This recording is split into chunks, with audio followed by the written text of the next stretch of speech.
anak-anak, selamat pagi. Ibu harap kalian semua dalam keadaan sehat walafiat ya. Nah, Ibu harap kalian semua di rumah selalu menjaga protokol kesehatan dan selalu menjaga jarak walaupun dengan kondisi yang tidak memungkinkan ini, kita semua belajar di rumah. Nah, seperti biasa anak-anak, sebelum kita memulai pembelajaran kita pada pagi hari ini, marilah kita semua berdoa menurut ajaran agama dan kepercayaan kita masing-masing. Berdoa mulai. Berdoa selesai. Nah, anak-anak, sebelum kita memulai pembelajaran kita pada pagi hari ini, seperti biasa, link untuk absen Ibu sudah kirim di Google Classroom di WA group kita masing-masing. Nah, pembelajaran kita pada pagi hari ini yaitu pada tema 1, subtema 2, pembelajaran 1 yaitu tentang gagasan pokok dan gagasan pendukung. Nah, sebelum kita mau masuk dalam pembelajaran kita dengan judul gagasan pokok dan gagasan pendukung, Ibu mau bertanya, apa itu gagasan pokok dan gagasan pendukung? Nah, anak-anak, sebelum kita masuk dalam pengertiannya, kita juga harus tahu bahwa suatu bacaan atau cerita biasanya terdiri dari beberapa paragraf. Nah, setiap paragraf mempunyai gagasan pokok atau gagasan pendukung atau gagasan penutup. Nah, gagasan pokok itu mempunyai arti atau mempunyai pengertian sendiri anak-anak. Gagasan pokok atau gagasan utama merupakan suatu pernyataan yang menjadi inti dari suatu pembahasan. Gagasan utama ini juga bisa menjadi dasar dari pembuatan suatu paragraf.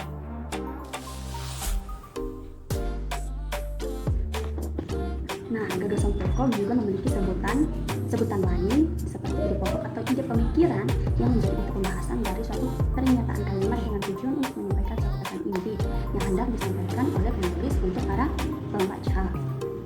Nah, kalimat yang di dalam gagasan pokok atau gagasan utama ini disebut sebagai kalimat utama atau kalimat topik.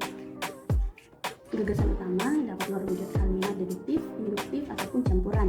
Bahkan ada juga gagasan utama yang terletak di tengah-tengah suatu paragraf.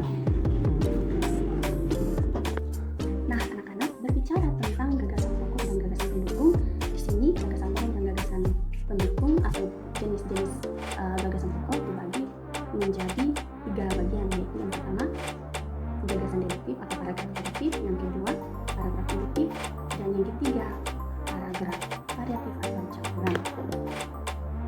Paragraf induktif merupakan suatu paragraf yang diawali dengan kondisi umum, kemudian diikuti dengan kondisi khusus.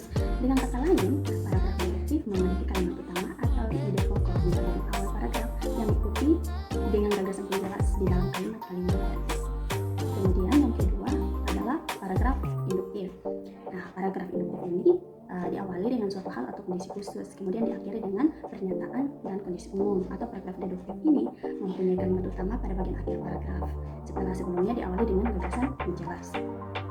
Yang ketiga adalah paragraf variatif atau paragraf campuran, merupakan gabungan dari paragraf induktif atau paragraf deduktif. Kalimat utama ini di dalam jenis paragraf suatu ini. Nah, yang ketiga adalah paragraf campuran atau variatif. Paragraf ini merupakan gabungan dari paragraf induktif dan paragraf deduktif. Kalimat utama ini di dalam suatu jenis ini berada di awal serta di akhir paragraf, sehingga biasanya kalimat awal serta akhirnya akan mengisyaratkan hal yang sama walaupun memakai kata-kata yang berbeda.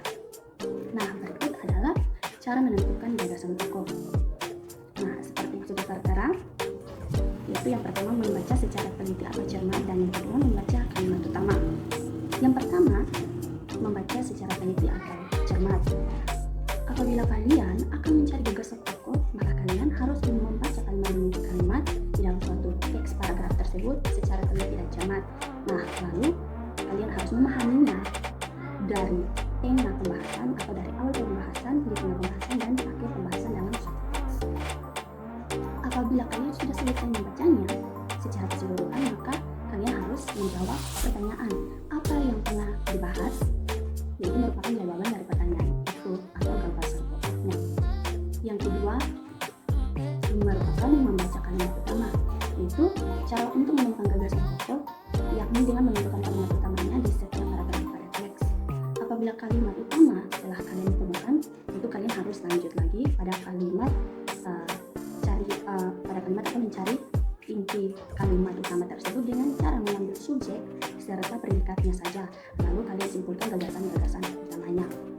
Contoh dari gagasan pokok seperti yang sudah tertera di atas, itu yang pertama contoh paragraf deduktif, paragraf induktif, dan paragraf campuran. Kita